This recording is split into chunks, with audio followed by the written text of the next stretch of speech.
और सौरभ को मार देती है और दोनों उसे घसीट कर ले जाते हैं।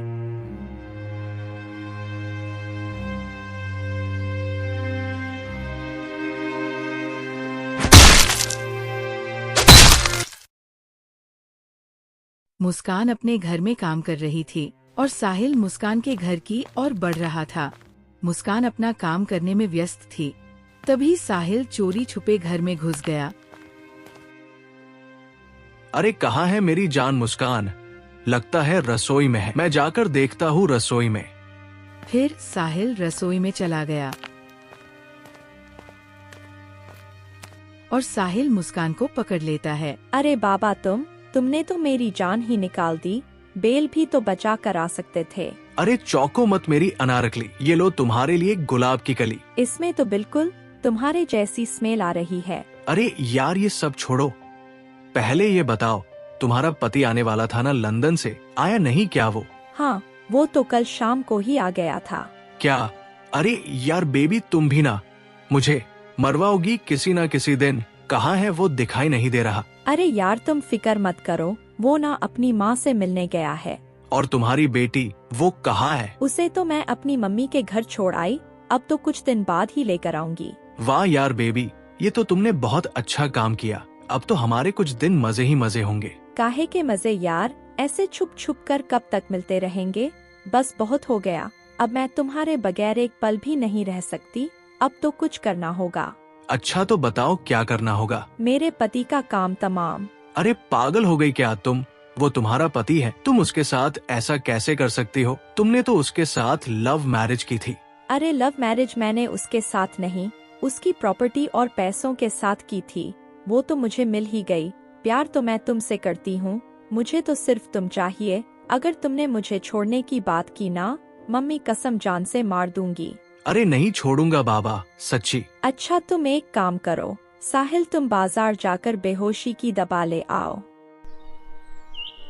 फिर अगले दिन साहिल मुस्कान को बेहोशी की दवा लाकर दे देता है। फिर रात हो जाती है।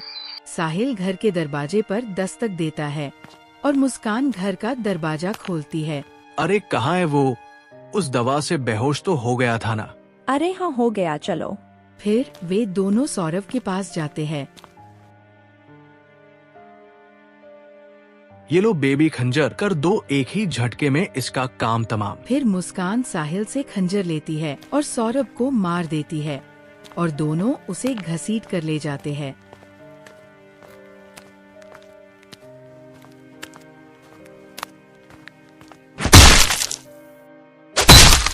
देखा बेबी मेरा हौसला, साले को एक ही बार से ही ढेर कर डाला। अब हम दोनों के रास्ते का कांटा नहीं बनेगा। हमने तो इसे जड़ से उखाड़ फेंक दिया। फिर साहिल सौरभ के 15 टुकड़े कर देता है।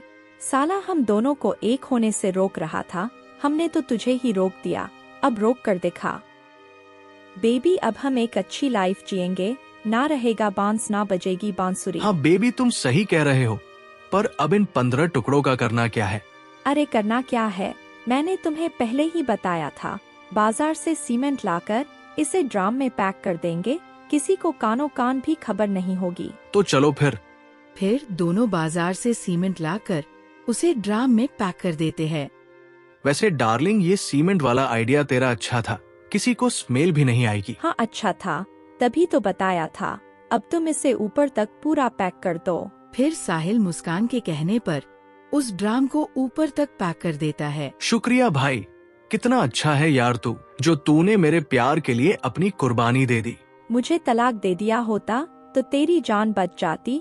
तू इस तरह ड्राम में पैक नहीं पड़ा होता। हाँ बड़ा आया प्यार करने वाला, देख लिया प्यार का अंजाम कैसा होता है। चलो बेबी अब हम सुबह होने का इंतजार करते हैं। जैसे ही सुबह हुई हम कुछ दिनों के लिए बाहर घूमने चलेंगे, तब तक यहाँ का मामला ठंडा हो जाएगा। हाँ बेबी सही कह रहे हो। फिर सुबह हो जाती है। वे दोनों तैयार होकर घूमने जा रहे थे। बेबी हम सबसे पहले कहाँ घूमने चलेंगे? हम पहले तो मंसूरी की हसीन वादियों में घूमेंगे, उसके बाद चलेंगे गोवा। ठीक है बेबी, जैसा तुम चाहो। तुमने वो कैब तो बुक की थी ना? हाँ हाँ वो बाहर ही खड़ा है, बुला लिया मैंने उसे। चलो तो फिर। फिर वे दोनों निकल जाते हैं घूमने। मंसूरी की हसीन वादियों में।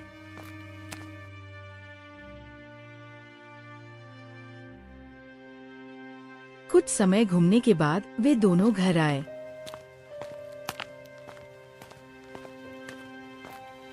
अरे यार, मुझे तो घर वापस आते ही टेंशन शुरू हो गई, कहीं हम पकड़े तो ना जाएं। बेबी तुम बिल्कुल ही टेंशन मत लो, मैं हूँ ना, देखो मैं क्या करती हूँ। फिर मुस्कान अपनी माँ को फोन लगाती है और दूसरी तरफ उसकी माँ फोन उठाती है। हेलो मम्मी, गुड्डी के पापा को मार दिया उन लोगों ने। क्या कह रही है बेटा तू? सही सही बता, किसने मार दिया? उसी के माँ बाप ने मार दिया उसको। हम घूमने गए थे तो उनको बार बार कॉल करके बोल रहे थे कि तू हमारे पास आ जा, तू अपनी बीवी को तलाक दे दे, अगर इसको तलाक नहीं दिया तो तुम्हारे साथ अच्छा नहीं होगा। तू एक काम कर बेटा, तू जल्दी से मेरे पास आ, हम यहाँ बैठकर बात करते हैं। हाँ ठीक है मम्मी, मैं अभी आती हूँ।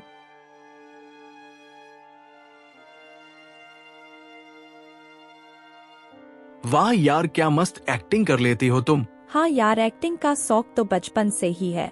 चलो छोड़ो, अब मुझे मम्मी के घर जाना पड़ेगा, तभी कुछ बात बनेगी।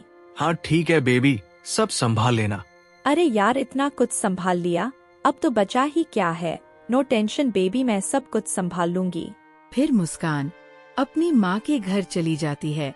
बेटा, मुझे तुम्हारी मनगढ़ंत बातों से यही लग रहा है कि दामाद जी का कत्ल तूने किया है।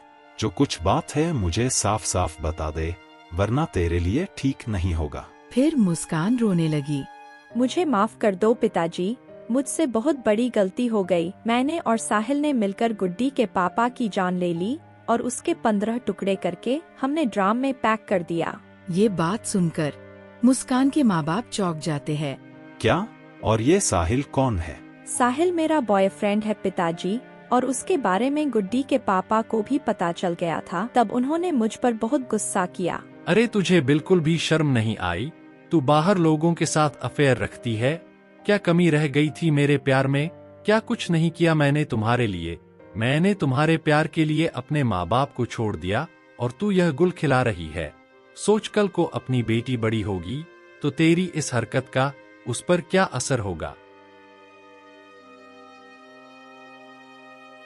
तब तो मैंने उनसे माफी भी मांग ली थी कि मैं आगे से ऐसी गलती कभी नहीं करूंगी, और उन्होंने मुझे माफ भी कर दिया था। पर पिताजी, मैं और साहिल एक दूसरे से बहुत प्यार करते हैं, इसलिए मैंने और साहिल ने मिलकर प्लान बनाया कि हम उसे रास्ते से हटा देंगे। अरे कलमुई, तूने अपने हाथों से अपने पति को मार दिया। तू औरत नहीं, औरत के नाम पे कलंक है। कलंक, तुझे औरत कहलाने का कोई हक नहीं है। अरे वह तो तेरी पसंद का लड़का था, लव मैरिज की थी तूने उसके साथ, अब उसमें क्या कमी आ गई जो तूने उसे मार दिया? अगर उसके साथ रहना ही नहीं था तो तू उसे तलाक दे देती, उस बेचारे को मारने की क्या जरूरत थी? मुझे तो शर्म आती है तुझे अपनी बेटी बोलते हुए। चल थाने, तुझे तेरे किए की सजा जरूर दिलवाऊंगा। चल थाने तू। नहीं पिताजी, मुझे थाने नहीं जाना, मुझे माफ कर दो, आगे से ऐसी गलती नहीं होगी। बेटा, तुझे सजा तो मिलकर ही रहेगी, ताकि कोई भी लड़की ऐसी गलती ना करे। फिर उसके पिताजी उसे थाने ले जाते हैं। तो दोस्तों, ये सच्ची कहानी कैसी लगी कमेंट में जरूर बताना। अगर पसंद आए तो वीडियो को लाइक करें और चैनल को सब्सक्राइब करें ऐसी ही मस्त कहानियाँ देखने के लिए। तो धन्यवाद दोस्तों, चलो मिलते हैं अगली कहानी लेकर।